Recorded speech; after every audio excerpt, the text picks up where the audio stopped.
Welcome to another video, and this is the second in my series of music videos, looking at new releases for 2024. I did one a couple of weeks ago where I focused on releases in January of this year, and surprise, surprise, well, no surprises really. This one is going to cover February of this year, and I've got 8 albums that I've put into my digital collection, and I'm going to have a few words to say about each of them. And of course, for those on watching on Rumble, after each chat, I will give you a sample, possibly a couple of tracks for you to listen to, and it may prompt you to go to Spotify and listen to the whole album. That's entirely up to you, but this is what it is. It's a new releases show, and hope you enjoy it. So let's get on to the first one. So I'm going to open up with an album called Swing Fever, and it's by two geriatrics from the music world, both of which I love, Rod Stewart and Jools Holland. And they've gone right back really to the sort of World War II, early 50s, in fact, pre-World War II. And this is a jazz swing type album. And listening to it, it takes you right back there. I was born in 1954, but I am familiar with this music. My parents, of course, were very into jazz swing, and when I listened to it, I felt good. I think that's the one thing that I have to say about this. It's an absolute gem, really, for showmen like Rod, and for tap dancing. And then there's Holland, of course, bouncing around on the piano, and they've got a full set of horn players. And it's absolutely tremendous. A couple of tracks to note. It kicks off with Lullaby Broadway, and it really epitomizes the swing jazz era. Oh Mary, I felt was a bit of a tribute to the great Louis Armstrong. Pennies from Heaven, of course, is a classic. And again, as I said, I was smiling with glee when I listened to it, reflecting on wartime as the hall lit up to this craze that was trying to help people cope with the horrors of that conflict. And it goes on and on and on. It's a lovely piece. I would suggest you give it a listen if you fancy a nostalgia. If you're young, well, have a little look and listen to what your grandparents were into. The second release from February of this year that I just want to talk a little bit about is by Steve Hackett. The album's called The Circus and the Night Whale, and it's his 13th solo album. And of course, most of you will be familiar with the fact that Steve Hackett was a member of Genesis in the 70s and was involved in such fantastic recording material as Nursery Crime, Lamb Lies Down on Broadway, Foxtrot. Well, we could go through them all. I've dipped into Hackett since he left Genesis, got his first Voyage of the Acolyte, but really sort of lost touch with him. And I thought it was time to reunite. And I have to say, I was quite impressed, really. He's still at the heart of the music, is progressive rock. He hasn't got a voice like Gabriel or Collins, but he delivers adequate vocals. But this is an instrumental type album, really.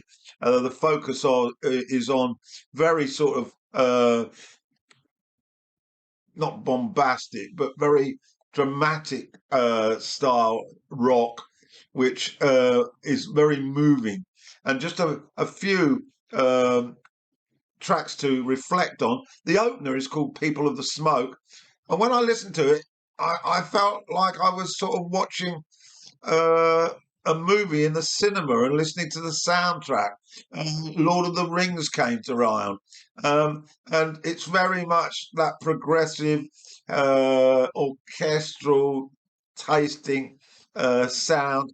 Very nice indeed. These Passing Clouds sort of segues in from the first, and there's some exquisite guitar here from Hackett, reminding me of Brian May. Track 3, Taking You Down, there's a lovely sax break here, which duets with Steve's guitar, and a thumpish rhythm. The vocals are a little bit weak on this. Found and Lost gave a sort of languid lounge jazz feel at the intro. And Enter the Ring, I particularly like this one. Very much you could hear Genesis in this one, rolling pianos, hints at harpsichord, maybe mellotron bits. And then a flute jumps in, and we think of Anderson's Jethro Tull. And it's really got some sparkling guitar, and the harmonies uh, are very nice as well. And it's overall got those orchestral snatches, which remind one of Mike Oldfield. Well, it did to me. And I could go on to the rest of the tracks, but I'm sure you got a flavour to it. It's well worth getting hold of. It'll never recapture those Genesis early 70 album for me. I'm 70 years old, but it has to be said, if you'd never heard that stuff and you dipped into this for the first time, you'd be mightily impressed. Next new release that I want to talk about is an album that I'm sure is going to be in my top 10 at the end of the year. It's by Brittany Howard, and it's called What Now? Now, for those of you who don't know who Brittany Howard is, well, she was the lead singer, main writer, guitar player, and a multi-instrumentalist with the band Alabama Shakes, who released 2 really good albums. About a decade ago was Boys and Girls, and their second follow-up, Sound and Colour, was in 2015 and actually won a Grammy. Brittany left that band and started a solo career, and she released an album in 2019 called Jamie, which is well worth a listen. But this one is taking it to a different level. This stinks of originality. She's grounded really in soul R&B from that sort of part of the American continent. But I find that her funk and her blues and the overall material on this album is very original, very unusual. But you aghast really at how she's an artist that will take risks. Just going to go through a little bit of the tracks, and it's as I say, it's not a nostalgia trip at all. Well, let's get on to it. Opening track is Earth Sound, and we get a panoramic collection of searing vocals that launch this song with dramatic sound signals. That is something special. I Don't follows, and this is where she explores 70s Philly soul.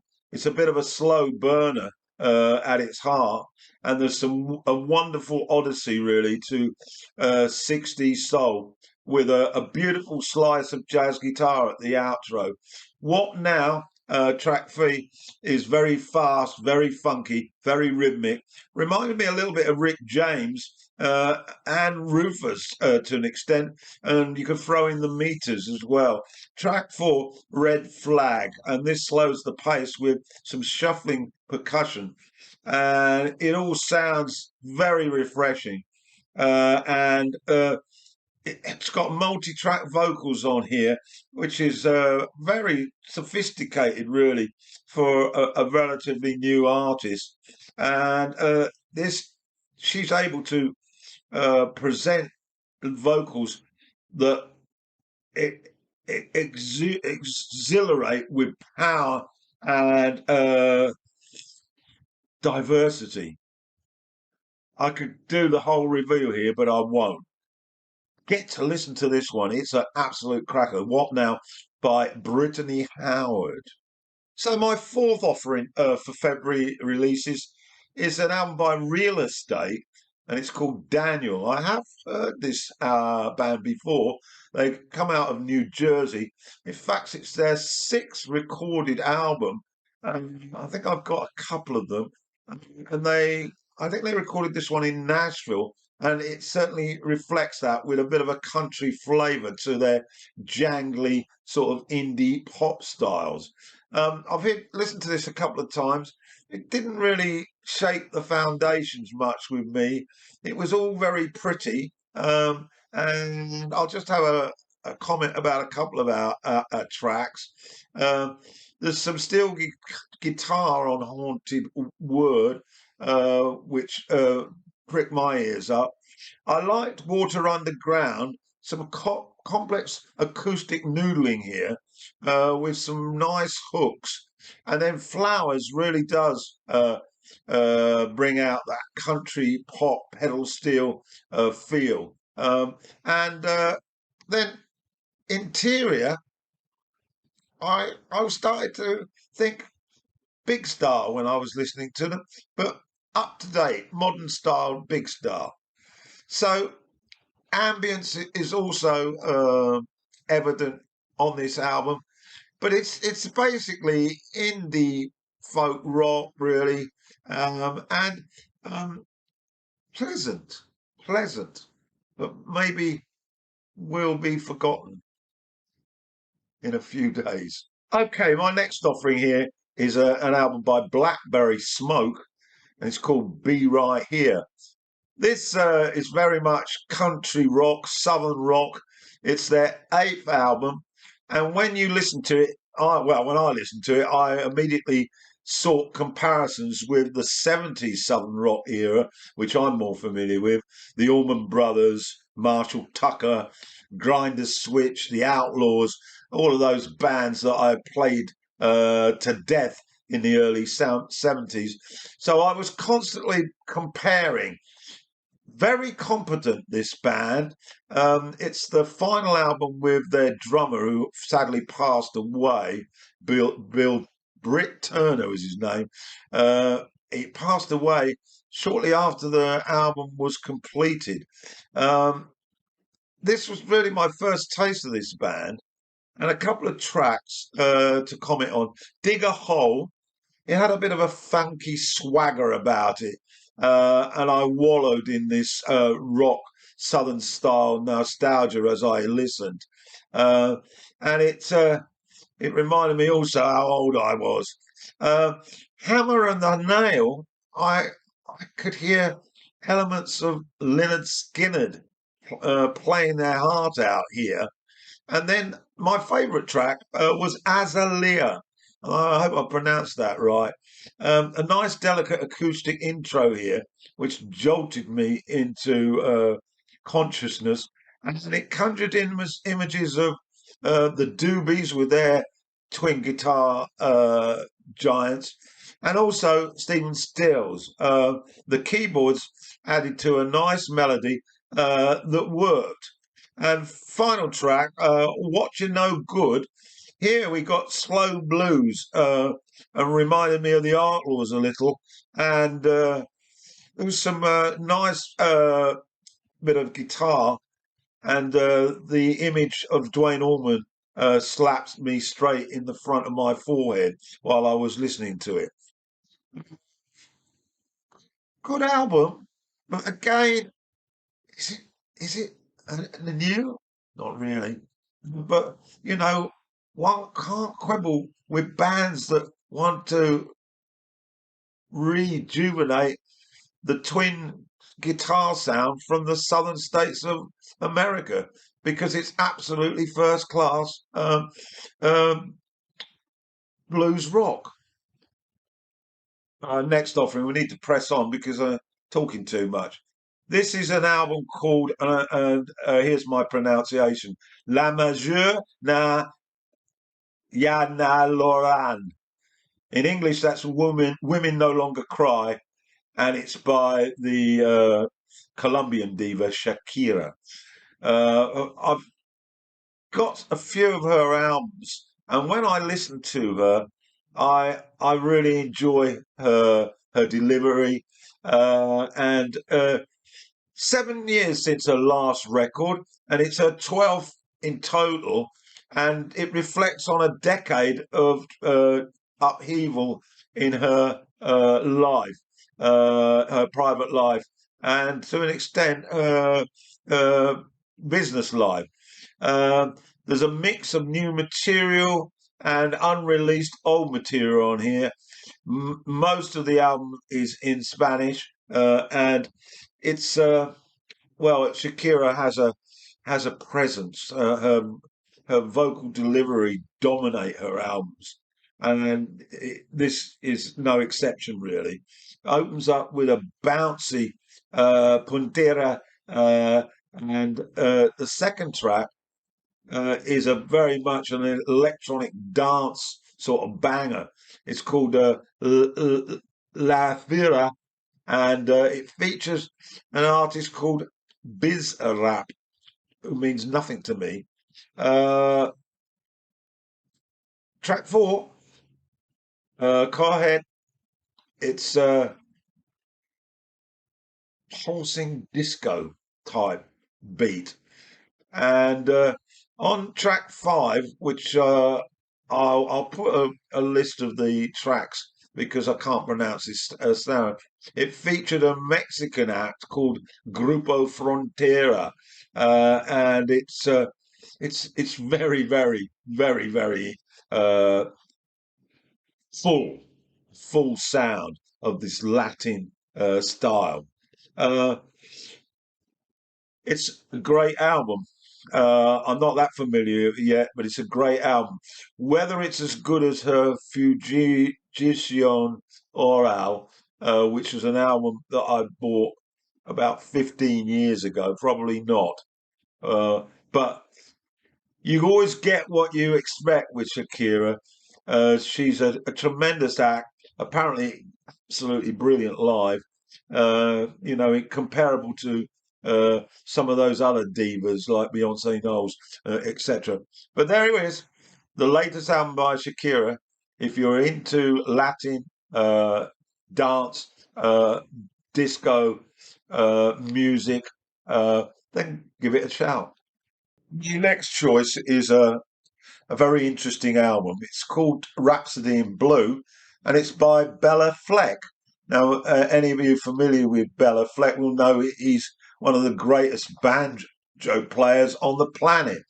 Well, here he decided to do an appreciation of the works of George Gershwin.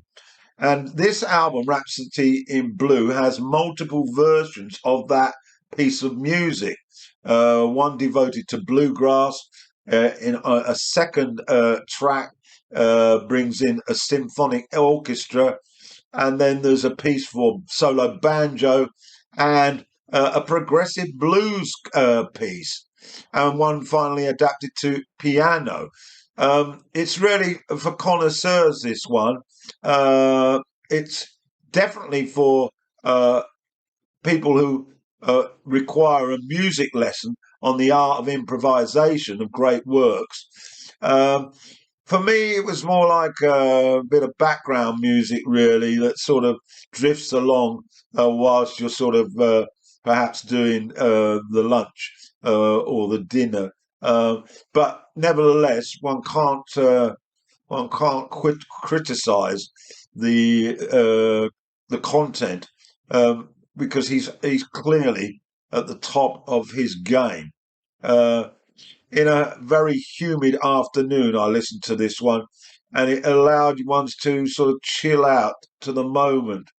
And it brought back fond memories of Woody Allen's A Manhattan, which of course also had Rhapsody in Blue as part of its soundtrack. So give it a shake. Rhapsody in Blue, Bella Fleck. So the last of my selections for February 2024 new releases is an EP, actually, not really a full album, by a band called the Luminaires, called the Leading Ladies. Couldn't get any reviews on this on the internet. They're described as an American alternative folk band, and they're based in Denver, Colorado. Somewhat described as thunderous folk, and they have two founding members, and then they supplement that with touring members and other session friends to put together their albums. They've released four, and I actually have their 2022 album, Bright Side, and I have to confess I listened to it once. Anyway, these songs, seven in all have references to women, their titles, and they seem to be quite intrigued by writing songs about women. And I'm just going to mention a couple of them. The opener is Ophelia. That was also on the second album that I referenced earlier. And there's a lot of piano and vocal mixed here with very sparse percussion. It's an acquired taste, I would suggest. The lyrics seem to have some connection, perhaps, to the play by Shakespeare, which was also called Ophelia. Sorry, it was called Hamlet, and Ophelia was a character in Hamlet who ended up going mad and drowning. I don't know whether these lyrics are perhaps influenced by that uh, situation. And I also want to mention Cleopatra, which is also on that second album. Here we get a more bouncy sort of folk song, and it reminded me a little bit of Steve Forbert, although not really, only in little bits. And then there's a singer-songwriter feel to Angela with prominent piano meshing with acoustic guitars. Strange little piece of music, really. Strange EP. But maybe a few more listens and I'll sort of warm to it. But anyway, that concludes my glance at the albums that I've got into to a greater or lesser extent that were released in February of this year. And I'll start on March now. My my downloading of albums from 2024 started to increase in March, so I may well have to resort to two videos. But anyway, more of that a bit later.